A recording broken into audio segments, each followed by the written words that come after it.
Hello बच्चों, स्वागत करता हूं आपके अपने चैनल BSCB हेल्प पे। आज हम लोग आपके प्रोनोर्मा बुक का जो है सेकंड लेसन, जिसका नाम है me and the ecology bit, John लेक्सवा के द्वारा लिखी हुई ये कहानी है और इसी का अध्ययन हम लोग आज करने जा रहे हैं। इस कहानी के बारे में जानने जा रहे हैं कि ये कहानी किस पर आधारित है, क्या बताना चाहते हैं लेखक इस कहानी के माध्यम से हमें, और बहुत कुछ इस कहानी के माध्यम से आज हम जानेंगे। तो इससे पहले कि हम कहानी पर बढ़ें, अगर आपने अभी तक इस चैनल को सब्सक्राइब नहीं किया तो सब्सक्राइब अवश्य कर लें। वीडियो पसंद आए तो लाइक अवश्य कीजिएगा और अपने दोस्तों के साथ इसे शेयर ज़रूर कीजिएगा। आपकी जो भी समस्याएं हो आप मुझसे कमेंट बॉक्स में पूछ सकते हैं। तो बिना देरी के चलिए शुरू करते हैं इस लेसन को।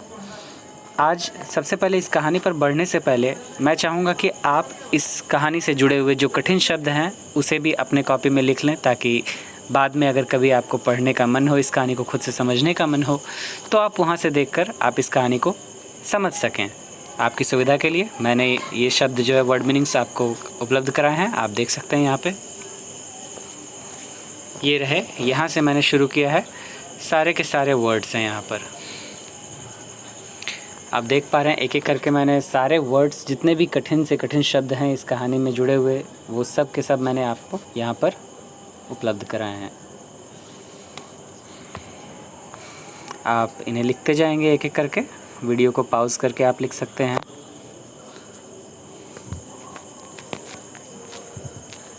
अगर मेरी राइटिंग के बारे में आपको कुछ कहना हो तो आप मुझसे कमेंट में कह सकते हैं।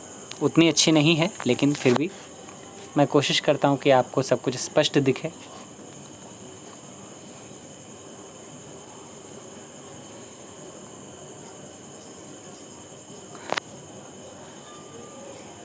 पहले के एग्ज़ामों में बच्चों बहुत सारे क्वेश्चंस में वर्ड मीनिंग का गलत स्पेलिंग दे करके आपको वो सही स्पेलिंग लिखने के लिए दिया जाता था, लेकिन अब ऐसा नहीं है। अब वर्ड मीनिंग्स नहीं दिए जाते मेरे ख्याल से, क्योंकि बिहार बोर्ड ने ये देना बंद कर दिया। लेकिन संभावनाएं हैं कि परीक्षा में भी आपको वर्ड मीनिंग दिए जा सकते हैं। इसका कारण ये है कि बिहार बोर्ड में ऑब्जेक्टिव प्रश्नों की संख्या बहुत ज़्यादा बढ़ गई है, तो ऑब्जेक्टिव के लिए वो आपको इस तरह के क्वेश्चंस में दे सकते हैं। तो आपने ये पेज का वर्ड मीनिंग लिख लिया होगा, उम्मीद करते हैं आपने कंप्लीट किया। अगले लेसन के पेज पर चलते हैं। यहाँ पर भी मैंने बहुत सारे वर्ड मीनिंग किए हैं।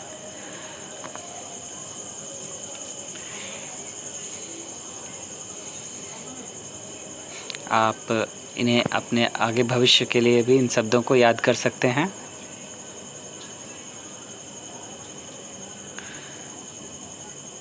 आपके इंग्लिश स्पोकन में ये बहुत काम आएंगे, ताकि आप इन शब्दों का प्रयोग करते हुए अंग्रेज़ी को अच्छे से बोल सकें, समझ सकें।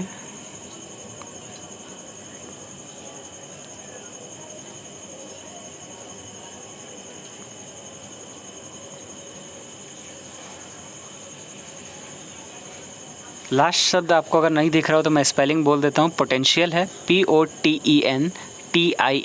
इसको पोटेंशियल पढ़ेंगे, POTENTIAL। तो इतने ही वर्ड मीनिंग्स मुझे कहानी में मिले। अगर आपको किसी शब्द का एक्स्ट्रा मीनिंग जानना तो आप कमेंट में मुझसे पूछिएगा, मैं आपको बता दूंगा। तो चलिए बिना देरी के हम शुरू करते हैं आज अपनी कहानी को, जिसका नाम है me and the ecology bit, जिसमें आप सबसे पहले इस चित्र को देख सकते हैं। इस चित्र में लेखक ने बहुत कुछ कहने की कोशिश की है, जहाँ पर save earth, save water, save tree, पृथ्वी को बचाओ, पानी को बचाओ, पेड़ों को बचाओ। इस चित्र के माध्यम से उन्होंने ये बताने की कोशिश की है। अर्थात यहाँ पर कुल मिलाकर उन्होंने ये कहा है, पर्यावरण को बचाओ, पर्यावरण का संरक्षण करो। ठीक है, तो जैसा कि आप कहानी का नाम देख पा रहे हैं, मी एंड द इकोलॉजी बिट, मैं और पारिस्थितिकी। पारिस्थितिकी का अर्थ है हमारे चारों ओर का पर्यावरण, जिसमें जैव और अजैव हर तरह के जीव जंतु आते हैं।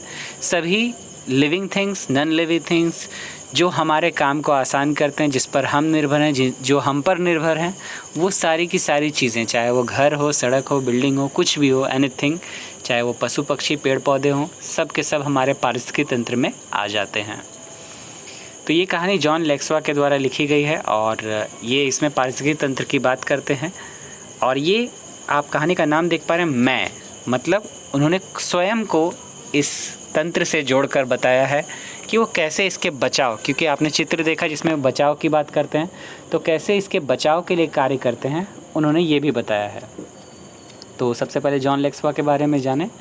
जॉन लेक्सवा's present lesson, Me and the Ecology Bit, brings out the issue of preserving environment and saving ecology is everybody concerned and difficult to solve। यहाँ पर जॉन लेक्सवा जो ये प्रस्तुत कहानी है जिसका नाम है me and the ecology bit, ये बताता है कि कैसे हमारे सामने एक समस्या है, एक मुद्दा है कि हम पर्यावरण को सुरक्षित करें, अपने आसपास के वातावरण को सुरक्षित करें, रक्षा करें उसकी। और पर्यावरण को सुरक्षित रखना ये हर एक व्यक्ति की चिंता है, हर एक व्यक्ति का कार्य है, चिंता है उसकी, लेकिन डिफ़िकल्ट टू सॉल्व, लेकिन इस समस्या को हल करना मुश्किल है। आप भी जानते हैं पर्यावरण संरक्षण, इसके बारे में बातें करना, लोगों को समझाना बहुत आसान है, लेकिन इसकी रक्षा सच में कर पाना बहुत मुश्किल है। Preaching about ecology is easy.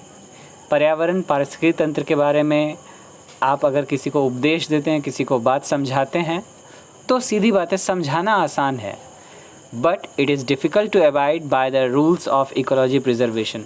लेकिन इसके संरक्षण के नियमों का पालन करना उतना ही कठिन।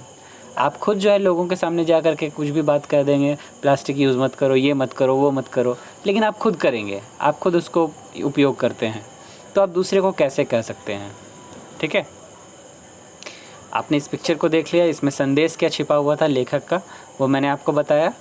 तो अब चलते हैं कहानी पर। कहानी शुरू करने से पहले आप यहाँ पर कुछ उस पोस्टर के बारे में जो आपने देखा उसके बारे में कुछ यहाँ बात की गई है। यहाँ पर है कि what are the slogans, read them out aloud. वो स्लोगन क्या थे उसे पढ़िए। आपने सारे स्लोगन पढ़ लिए कि save tree, save environment, save earth, ये सब था। फिर है why are this slogan displayed, मतलब ये स्लोगन क्यों दिखाए जा रहे हैं? तो दिखाने का कारण बस एक ही है कि हमें पर्यावरण के प्रति सजग होना होगा, उसे सुरक्षित रखना होगा अपने आने वाली जनरेशन के लिए। फिर do you like this slogans why, क्या आपको ये स्लोगन पसंद आए और क्यों आए? इसका जवाब देना है तो सीधा बात है, ये स्लोगन पसंद सबको आते हैं, इसके प्रति कार्य करना सब कोई नहीं चाहते हैं, क्योंकि थोड़ा मुश्किल है, समय लगेगा, लेकिन कोई समय नहीं देना चाहता। फिर है have you ever displayed such slogan or participated in any seminar on ecology preservation, क्या आपने कभी इस तरह के स्लोगन का लोगों के सामने प्रदर्शन किया है, या फिर किसी तरह के इकोनॉमी के मतलब इकोलॉजी के संरक्षण के लिए, पारिस्थितिकी के संरक्षण के लिए आपने कभी किसी सेमिनार में भाग लिया है? तो जाहिर सी बात है, शायद आप लोगों में से बहुत सारे बच्चों ने बिहार में होने वाले वृक्षारोपण कार्यक्रम में भाग लिया होगा, जो आपके स्कूलों में भी कराया जाता है, आप लोगों से वृक्षारोपण करवाए जाते हैं, तो आप लोगों ने ज़रूर भाग लिया होगा इसमें। तो इन प्रश्नों के बाद आती है कहानी की बारी। कहानी क्या कहती है अब हम ये समझते हैं।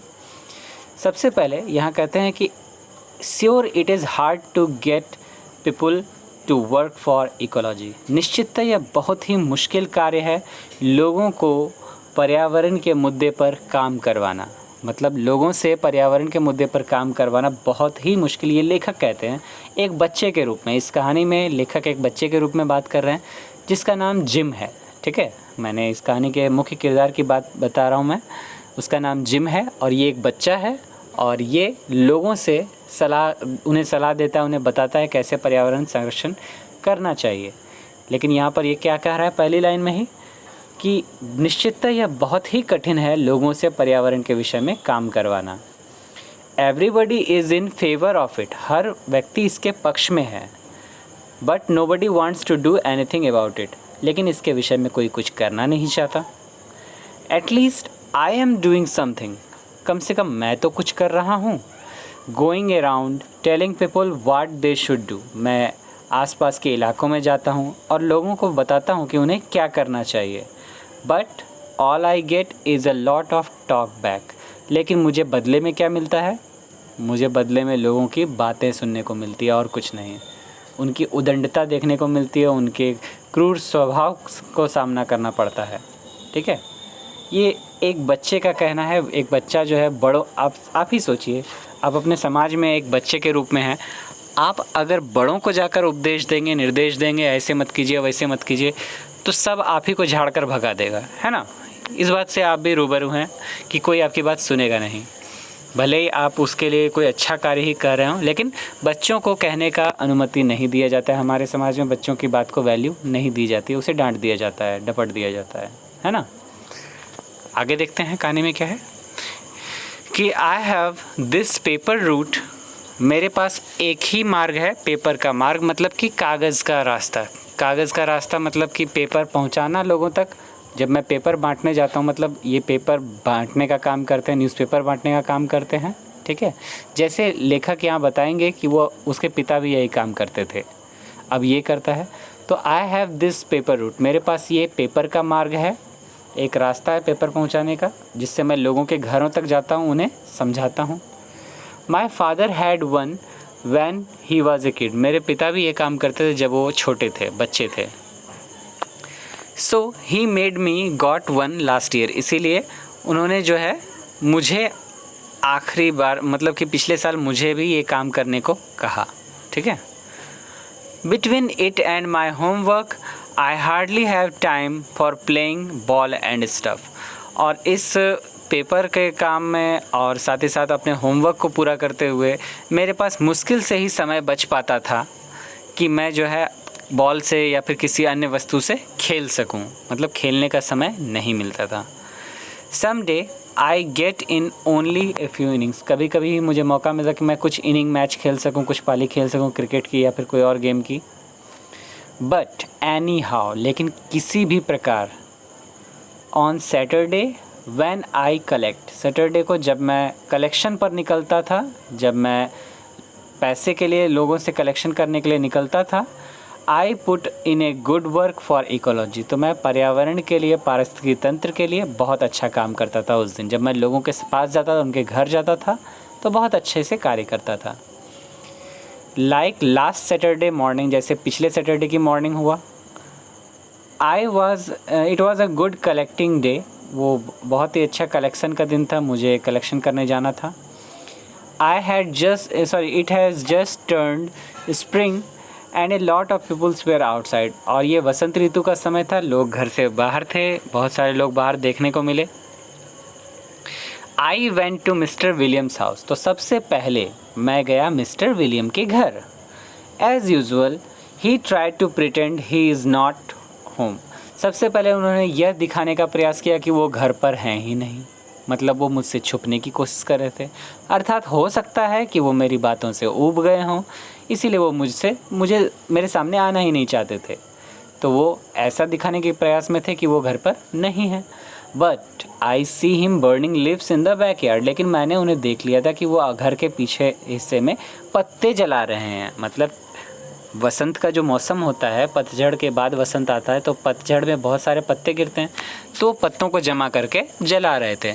सो ही इज़ स्टक, अब वो जो है पकड़े गए, है ना। ही पेज मी, उन्होंने मुझे पैसे दे दिए। एंड आई टेल हिम, पैसे तो दे दिए, लेकिन उसके बाद मैंने क्या कहा सुनिए। You shouldn't burn those leaves, आपको ये पत्ते नहीं जलाने चाहिए। मैंने कहा कि आपको ये पत्ते नहीं जलाने चाहिए। इट्स बैड फॉर एयर, ये वायु के लिए गंदा है, प्रदूषक है, आप जब जलाएंगे तो ये प्रदूषण करेगा। बैड इकोलॉजी, आपके पर्यावरण को, आपके पारिस्थितिकी तंत्र को गंदा करेगा।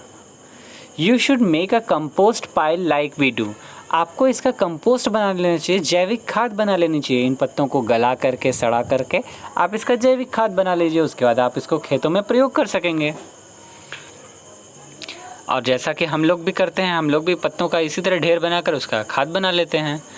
Put in the leaves garbage and stuff good for garden, आप पत्तों को, कचरों को और जो भी चीज़ें हैं उनको जमा कीजिए, सड़ाइए और उसके बाद आप खाद बनाइए। ये आपके बगीचे के लिए बहुत ही अच्छा होगा, ये जैविक खाद है, ठीक है। तो इस तरह से मैंने उनको समझाने का कोशिश किया। ही डजंट एग्री और hang his head in Shem, वो मेरी बात नहीं माने या फिर जो है शर्म से अपना सर झुका लिया उन्होंने। ही सेज, वो कहते हैं, that compost pile is your job at home gym isn't it, वो कंपोस्ट का जो ढेर बनाते हो, जैविक खाद का जो ढेर बनाते हो, वो तुम्हारे घर का काम है ना जिम? तो मैं कहता था कि येस, आई से प्राउडली, मैं पूरे अभिमान के साथ कहता था कि हाँ बिल्कुल ये मेरा काम है, मैं करता हूँ ऐसे। Which would shock the idea I hate working with compost. और ये बिल्कुल गलत था। मैंने उनके मुंह पर तो कह दिया कि हाँ मुझे बहुत पसंद है, ये काम मैं करता हूँ, लेकिन यहाँ पर वैसी बात नहीं थी। मुझे ये काम बिल्कुल पसंद नहीं था, मैं इससे नफ़रत करता था ऐसे कामों से, विच आई डू, जो कि मैं सच में करता था नफ़रत। Mister William says, Mister William कहते हैं, well don't you take a little more trouble with it. क्या तुम्हें इससे कोई परेशानी नहीं होती?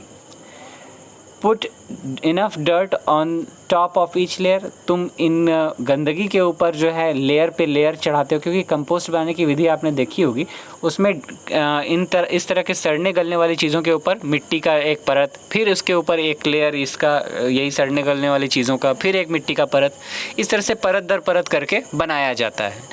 तो यही कहते हैं कि क्या तुमको जो है इससे कोई दिक्कत नहीं होती इस तरह के परत बनाने में? Then we wouldn't have this noise pollution। और अगर तुम ऐसा नहीं करते तो हमको ये नोज़ पॉल्यूशन नहीं होता। ध्यान दीजिएगा, यहाँ नोज़ पॉल्यूशन कहा है, नॉइज़ पॉल्यूशन नहीं कहा है, ठीक है। तो ये कहते हैं कि तुम्हारे इस काम के कारण नोज़ पॉल्यूशन नहीं होता।